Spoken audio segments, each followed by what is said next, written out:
Vancouver home buyers and sellers seem to be adjusting to a new normal in the market, as the pace of home sales continued on their upward momentum from February into March, and the number of sales returning to levels we saw this time last year in March. So what exactly is happening in the market and how is this impacting prices? I'm Adina with Adina YVR Vancouver Real Estate Group, here with your April 2026 market update. Let's jump right into the numbers and take a look at what's happening. We had 2,032 homes sold on the MLS in the month of March. This is an increase of 23% relative to February, and remember, February was up 49% relative to January, yet it's still down about 3% relative to this time last year, and it's down 32% relative to the 10-year sales average. Looking at this by property type, we see that for detached homes, we had 571 home sales. This is an increase of 8.3% relative to this time last year. For attached townhomes and duplexes, we had 446 homes sold in the month of March, and this is a decrease of 5.5% relative to March last year. And for condo apartments, we had 999 sales in March, and this is a decrease of 7.8% relative to March last year.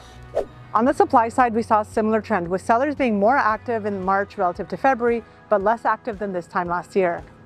We had a total of 5,792 homes newly listed for sale on the MLS. This is an increase of 22% relative to February, yet it's a decrease of 10% relative to this time last year, and it's 5% above the 10-year sales average for the month of March.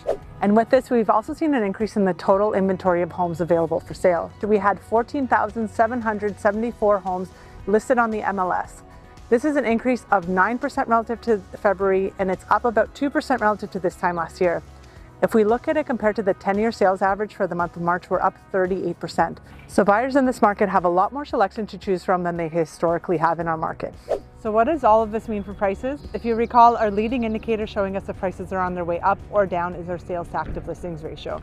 And if you've been watching our market updates, you know that the sales to active listings ratio is looking at the number of sales in a given month divided by the active listings left over at the end of that month. When this ratio is above 20% for a sustained period of time, we see upward pressure on prices. And when this ratio is below 12% for a sustained period of time, we see downward pressure on prices, and that's a buyer's market. If you recall, in the month of February, our sales to active listings ratio was 12.6%. So we are right on the cusp of a buyer's to balance market. In the month of March, that now increased to 14.2%, so we're now in balanced market territory. And typically in balanced market territory, we see prices stabilize. And a noticeable trend to keep an eye on is that this has increased from January when it was 9.1%, February was 12.6%, now we're at 14.2%, and we're almost on par with where we were this time last year at 14.9%.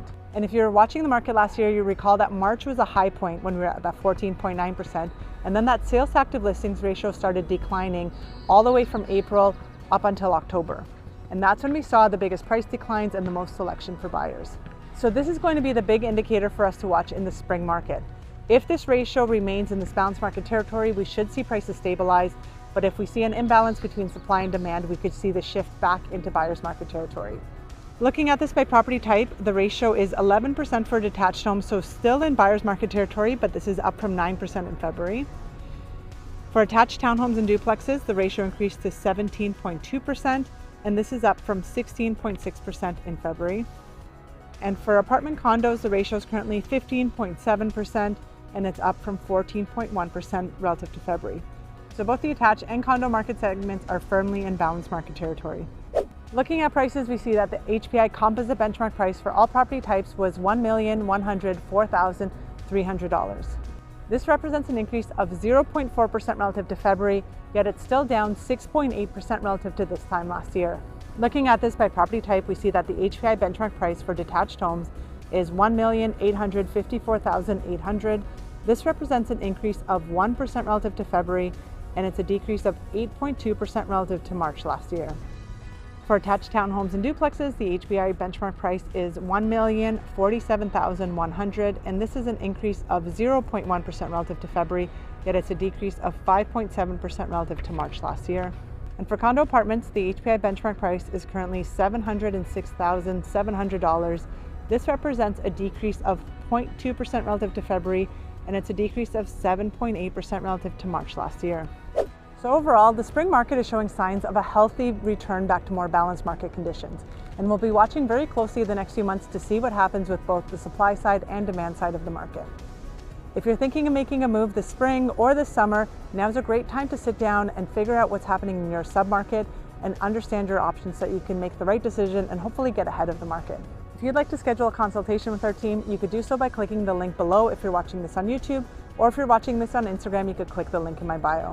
And to stay up to date with what's happening in the market, be sure to hit subscribe here on YouTube and follow me on Instagram at adina.yvr. That's it for this month. Looking forward to seeing you in May.